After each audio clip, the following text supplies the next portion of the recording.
पुणे शहरात मंडई हा पुणे शहरात इतका प्रसिद्ध आहे। तो शारदा गणपती जो आहे तो बुरुड समाजाला मान का दिला जातो तर त्याच्या हातनं बसवायचा आणि त्याच्या हातनं उठवायचा। ज्यावेळेस गणेशोत्सव सुरुवात होती त्यावेळेस गाड्यावर बसवायचा मान गणपती बाप्पा तो बुरुड समाजाला दिला जातो।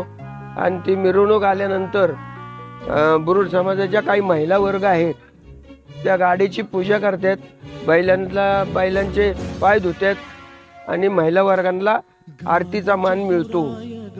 आणि त्यानंतर 10 दिवसानंतर बुडवाईच्या दिवशी गाड्यावर जो गणपती बाप्पा घेतला जातो तो बुरुड समाजाच्या हस्ते गाड्यावर बसवला जातो आणि त्या महिला वर्ग त्या बाप्पाची का तर एक नजर काढायची असते म्हणून नजर काढतात आणि तो मान लेडीज वर्गाला मिळत असतो।